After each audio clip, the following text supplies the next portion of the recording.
Christian Fayard, médecin esthétique, est avec nous aujourd'hui sur ce plateau. Bonjour. Bonjour. Merci d'être là, avec Céline évidemment, qui va nous parler aujourd'hui donc de la cellulite. Et effectivement, la cellulite, c'est cette fameuse peau d'orange que les femmes détestent tant. Bien dit les femmes, parce que les hommes ne sont pas concernés. En tout cas, 85% des femmes âgées entre 25 et 60 ans, ça veut dire 1,4 milliard de femmes dans le monde sont concernées par la cellulite. Les femmes minces sont aussi concernées. Les hommes, walou. Ça, c'est un truc génétique, bon, c'est pas trop le problème. En tout cas, qu'est-ce que c'est? Comment est-ce qu'on peut expliquer et résumer cette cellulite? La cellulite, on est toutes les femmes sont concernées donc par ce phénomène que l'on trouve donc au niveau des cuisses, au niveau du ventre. C'est cet aspect un petit peu peau d'orange, capitonné. Ce qu'il faut bien comprendre, c'est que chaque personne décide d'avoir le corps qu'elle souhaite. Oui. Si on a envie de se faire traiter, on se fait traiter. Et c'est pour ça qu'aujourd'hui, j'ai trouvé ça intéressant donc, de faire venir un médecin esthéticien pour justement nous parler de tout ce que l'on pouvait faire pour la traiter. Alors, on résume. Comment est-ce qu'on peut définir la cellulite? On en trouve un petit peu partout, mais c'est quoi? C'est de la graisse? C'est une déformation de la peau? Qu'est-ce que c'est exactement? La cellulite, à l'origine, en fait, elle est sous forme de peau matelassée, gondolée, peau d'orange. Elle a trois origines. La cellulite qui est d'origine adipeuse, c'est effectivement de la graisse qui donne cet aspect un peu matelassé au niveau de la peau. Elle est d'origine génétique et en fait, elle est localisée, celle-ci, au niveau des hanches, du ventre, de la culotte de cheval et des cuisses. On a une cellulite qui est d'origine adipeuse. Celle-ci, elle est plutôt véno-lymphatique. Donc, en fait, c'est la graisse qui comprime les vaisseaux et en fait qui provoque une sorte d'œdème. Celle-ci, on la trouve au niveau des bras, au niveau des cuisses et au niveau des mollets. Puis, on a surtout la cellulite que tout le monde déteste. C'est la cellulite qui est fibreuse. Donc, celle-ci, en fait, elle est un peu douloureuse. Elle est dure au toucher. Donc ce sont les septa, ce sont des fibres qui délimitent un peu la graisse au niveau en fait dans le tissu en fait, dans le derme, dans l'hypoderme. Et ces septa avec le temps se durcissent et tirent la peau vers l'intérieur, provoquant ce sorte de capiton. D'accord. Et on peut avoir toutes ces cellulites sur un même corps ou chaque corps a sa propre cellulite? Non, en fait, on peut avoir plusieurs types de cellulites. On peut avoir la cellulite adipeuse, aqueuse ou fibreuse, ou des cellulites mixtes, en fait, qui est la combinaison de plusieurs types de cellulites sur le même corps. Ce qui est donc important de comprendre, c'est que en fait, chaque femme va avoir donc une prise en charge particulière. Cela va nécessiter donc un interrogatoire, un examen assez important. On va parler du traitement dans un instant. On fait une petite pause pour voir en images un petit peu ce que vous avez résumé justement sur l'importance de cette cellulite et comment elle se manifeste sur le corps. On en parle juste après. On parle en tout cas des traitements possibles juste après ce petit reportage. Crème solaire, serviette de plage, maillot de bain. Mais ça va pas, non? Je suis pas prête du tout, j'ai de la cellulite. Du latin cellula, donc cellule, et du suffixe it qui indique un état inflammatoire, la cellulite est on ne peut plus naturelle. Car notre corps est constitué de cellules dites adipeuses ou graisseuses, qui stockent de l'eau et de la graisse. Et lorsqu'il n'y a plus de place, eh bien ça déborde et cela se voit à l'extérieur. 90% des femmes sont touchées contre seulement 2% des hommes. Injustice? Pas vraiment, car la lipodystrophie superficielle est due aux œstrogènes. On vous explique. Grâce à ces hormones féminines, le corps d'une femme fait des réserves de graisse pour subvenir aux besoins éventuels de ses petits. Donc, elle stocke. Mais si aujourd'hui la cellulite n'a pas bonne presse, il fut un temps où avoir de la graisse était signe de bonne santé et de joie. La belle époque. Ce n'est qu'à partir de la Première Guerre mondiale, quand les femmes ont commencé à travailler, qu'un médecin qui préférait voir bobonne à la maison s'est mis à diaboliser la cellulite, qu'il estimait être une maladie. Merci bien, docteur. C'est en 1933 que le terme cellulite apparaît pour la première fois dans les magazines et que les femmes et les marques de cosmétiques se sont liguées contre la peau d'orange. Et si vous ne savez pas d'où peut venir la cellulite, on va vous aider. Une mauvaise alimentation, trop sucrée ou trop salée, la sédentarité et, manque de bol, l'hérédité. Pour la faire disparaître, pas de solution miracle. On peut masser, mais surtout, il faut bouger. Voilà, ça c'est pour la prévenir autant que possible. Est-ce que on peut vraiment faire en sorte de prévenir la cellulite à partir du moment où on n'en a pas encore, naturellement, je veux dire?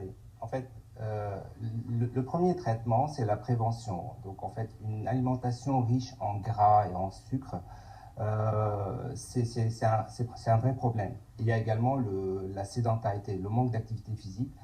Ça peut aggraver la cellulite, surtout la cellulite en fait aqueuse qui est véno-lymphatique. D'où l'intérêt de certaines activités physiques, notamment les activités physiques aquatiques, parce que ça active en fait le drainage de véno-lymphatique.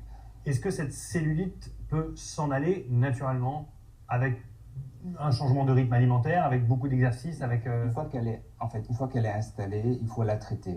Donc en fait, on peut faire de la prévention pour limiter l'installation ou pour retarder, mais en fait, il y a le côté génétique en fait qui malheureusement est inévitable. Il y a aussi le côté en fait hygiène de vie. Donc l'association des deux fait qu'une fois qu'elle est installée, c'est impossible. Après, il y a d'autres cellulites, même si vous avez une bonne hygiène de vie, notamment chez les femmes minces, en fait, quand on parle de cellulite aqueuse, elle est génétiquement programmée comme ça. Là, on est sur des fibres, et là, en fait, sur des capitons, il faut sectionner les fibres pour relâcher les capitons. Donc là, en fait, on peut rien faire sans traitement. D'accord. Céline, est-ce qu'il y a des traitements médicamenteux qui existent pour combattre et en tout cas traiter cette cellulite si elle devient trop envahissante et traitement médicamenteux, donc genre comprimé, tout ça, non, il y a effectivement beaucoup de pubs pour des produits miracles. Après, ça reste plus local, mais il y a des crèmes, il y a des... voilà, tout ce qu'on... Ça peut donner un effet lissant, je pense. C'est très limité, lissant, en fait. Les traitements paramédicaux comme les massages, la pressothérapie, le palpé roulé, le drainage lymphatique peuvent atténuer un peu. Mais vraiment, pour la traiter, il faut passer par des techniques médicales. Et chirurgicales, notamment. Ou bien chirurgicales. Donc c'est là que ça vous concerne. Il y a beaucoup de techniques aujourd'hui mises à disposition comme ça. Il y a franchement pas mal de techniques. Donc en fait...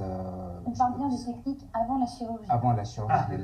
Les techniques chirurgicales, il n'y en a pas beaucoup, en fait, il n'y en a que deux, c'est la liposuction, en fait, on aspire. La liposculpture, en fait, la différence entre les deux, la liposuction, on aspire le gras, la liposculpture, on aspire le gras et on réinjecte ailleurs, mais dans les deux cas, on ne peut pas garantir une peau lisse, en fait, parce que quand on a des capitons, en fait, ce sont des fibres qui tirent la peau vers l'intérieur, provoquant, en fait, comme des cratères dans la peau, ça, il faut les libérer, et en fait, même les techniques chirurgicales, des fois, ne peuvent pas à 100% résoudre le problème. Donc, les techniques médicales, en fait, on se sert souvent de machines maintenant, parfois en fait d'injectables, donc je peux vous en citer quelques-unes parce qu'il y en a beaucoup.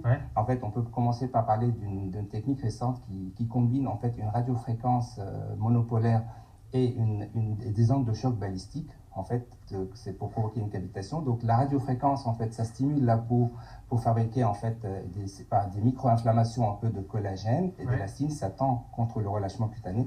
Les ondes de choc balistique, en fait, ça détruit un peu le gras et ça active surtout la microcirculation et ça agit très bien sur les cellulites aqueuses et fibreuses. Et ça, c'est généralisé, on peut en faire partout?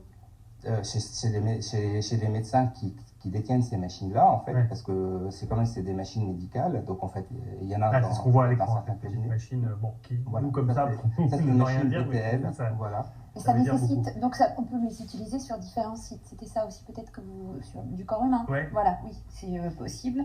Et donc voilà, c'est différentes séances qui durent environ une demi-heure et qui sont tout à fait utiles. Ce qu'il faut comprendre aussi, c'est que ce sont des soins qui ne sont pas remboursés par la Sécu. Voilà, on parle bien de médecine esthétique. C'est pas en fait, si vous voulez, un soin qui se fait en une fois. Traiter une cellulite, ça se fait pas 2 semaines avant les vacances. C'est un soin, déjà, le médecin, il faut déterminer si c'est une cellulite ou pas, quel type de cellulite, si c'est des vrais capitons, si c'est des amas graisseux, en fait, qui donnent des creux. Et en fait, il faut programmer un soin qui peut durer des semaines, en fait. Par exemple, cette machine-là que vous avez vue, c'est un des premiers soins dont je vous parle. Il faut 6 séances et le résultat, il est à 3 mois. Très bien, merci beaucoup.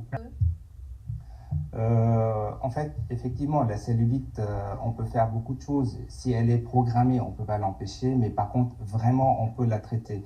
J'aurais quand même voulu parler d'une technique, parce que là, on a parlé d'une sorte de cellulite. Il y a la cellulite fibreuse, et là, en fait, il faut couper les septa. Il y a une machine qui est sortie récemment qui s'appelle la Selfina, où en fait ça se pratique sous anesthésie locale. En fait, le médecin localise les captivons et en fait on fait une subcision en fait des septa. Ça libère comme un élastique tendu tout de suite le capiton. On a de vrais résultats dans les 3 plans.